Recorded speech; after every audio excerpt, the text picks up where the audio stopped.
Hey guys, Kagoe here. You probably know me from my Resident Evil comics, and today I'm going to draw Jill Valentine, the master of unlocking, my version of Jill Valentine. In my comics that I do of her, she's often portrayed as a hostile lesbian, which is obviously something I can't relate to.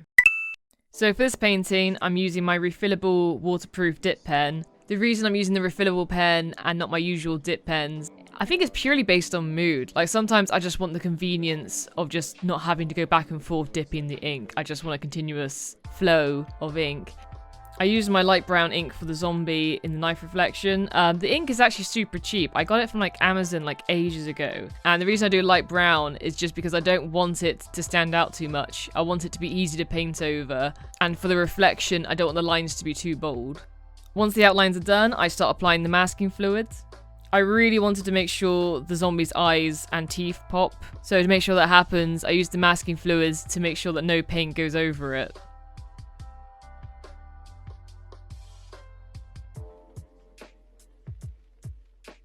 For the ink wash, I wanted to play around with the lighting, kind of make it seem like Jill is defending herself, like she's pushed to a corner. And I kind of like the idea of her expression contradicting the situation she's in. So though she's like defending herself, she also looks stoic and calm. I love giving paintings like this an inky border. I feel like it always adds to like the horror aspect of the game. I make sure that each layer is like properly dry before applying on top of it, and each layer has its own consistency, like its own ratio of water to ink. So I usually start off with like the lighter ink washes and then build up from there.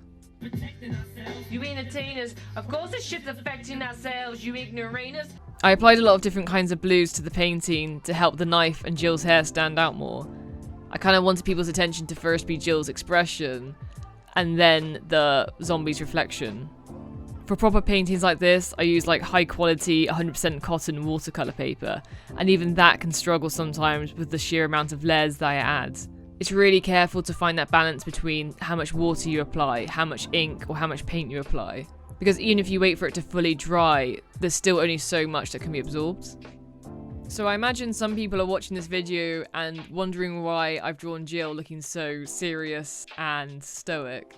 I kind of wanted to base it on the comics that I do of her, but also to represent my experience with the gameplay. So when I first got into Resident Evil 1, I remember thinking how cool it was that this character seems pretty unfazed with the horrible situation she was in. Like, yes, there would be the occasional cutscene where she emotes, seems bothered, right? But then she'd just go back to being like straight-faced. And I know some of it is probably the limitations of the GameCube. Like, she can't just be continuously, like, emoting throughout the game. But also, I just resonated with that being her character. Like, it was intentional that she is this trained military figure. And no matter what the mansion throws at her, in this case, a screaming zombie, she just gets on with it. And I really liked adding that into my comics, where no matter how much the characters around her are losing their minds, or overacting, or just being insane, she is like the consistent strength in the team. Well, maybe not strength so much as she just doesn't, like, give a fuck.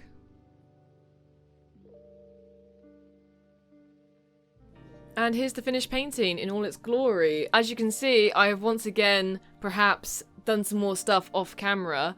So I added, I don't know if you can see on this camera, but I added some red shadows to the shading, because after I finished it, I was sort of looking at it and being like, something's missing.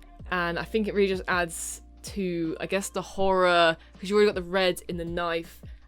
I hit the microphone, oops. And I think when you do a painting like this, sometimes it's difficult to translate the style of a comic into a detailed painting, because it works in the comics because the comic's a lot more simple. They're like, the panels of the comic are probably like as big as like maybe like that top square. Like, I only draw it 9 centimeters by 9 centimeters.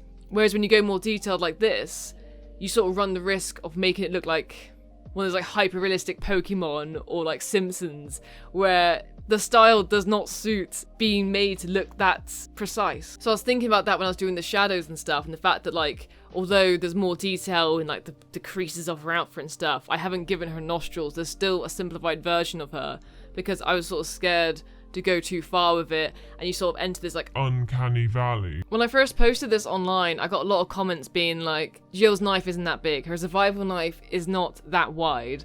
And they are correct, but then I'd also argue that Jill's eyes aren't also that big, and maybe sometimes it's an artistic license, you know? Like, if I was gonna draw the zombie reflection on how wide the knife actually is, you'd see like, what? Like, maybe one eye? So I kind of wanted to expand it, so you could see the whole zombie's face, because I thought it looked cool. I think sometimes I do stuff off camera when it comes to painting because I don't trust the process, okay? I think, honest to God, I have beef with the process because if it doesn't look exactly how it looks like in my head, I start despairing. And yeah, I think that's the end of the video. Comment down below what you think. Do you like Jill Valentine? Do you think her knife is too big? Let's start an argument. Consider liking and subscribing. For more art videos, or if you just find my British accent amusing, consider joining this YouTube channel and I might keep posting.